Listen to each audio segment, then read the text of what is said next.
So I was in Mississippi for the first time, driving down a backcountry road, and I saw this Amish buggy coming at me.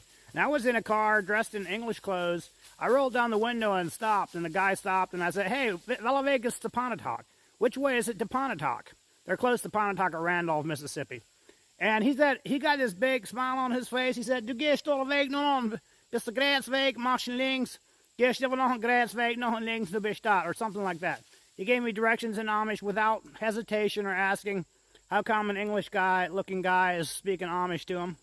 But he had this big smile on his face, and I said, "Did you guys move here from Lodi, Ohio?" He says, "Yeah, we did."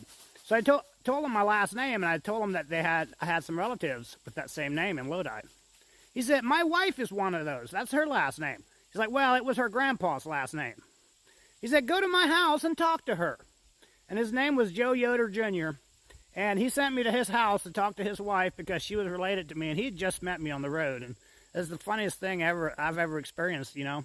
He's like, "Yeah, go to my house and talk to my wife." So we get there, and his boys were out in the furniture shop. Talked to them for a minute, talked to their mom, and I think she was like a fourth or fifth cousin, like distantly related. But they were excited to hear that I had the same last name as her grandpa. And then the next day I was at another Amish family's house, the Gingriches, and that lady was a sister to Joe Yoder's wife. And when I told her my last name, well, I told her daughter my last name, and she went in the house to get some change for my friend. And her mom brought the change out. She said, "I heard there was somebody with that last name out here," and she was curious as to what was going on. So I sat and talked to that lady. They were really interested, you know, in hearing where I come from, hearing the information. Everybody I met in that community down in Randolph, Mississippi, the Amish people down there, are just really great, amazing people. God bless you all. Stay safe. Much love. So I got shunned in Mississippi by some Amish people that I visited, meaning they would not let me buy things. So let me explain how it works. So I walked in and talked to this guy.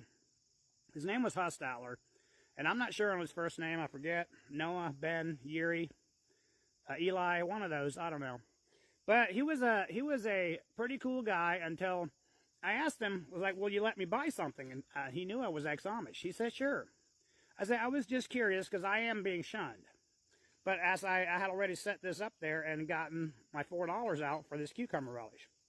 He says, "Oh, well, you can just half that then." I was like, "Well, I feel bad. Like, I didn't think you guys would observe the shunning from an old order. I was never Schwarzentrooper like you guys." He's like, "Oh, we observe the shunning for any Amish." I said, that's kind of strange, because if a Schwarzentrooper Amish gets shunned, as an old order, we don't observe that. He's like, "It doesn't matter. We still observe you being shunned as an old order." I'm like, "I'm sorry, I didn't realize that." And I tried to give my friend money, and he said, "No, I would feel much better if you just took it."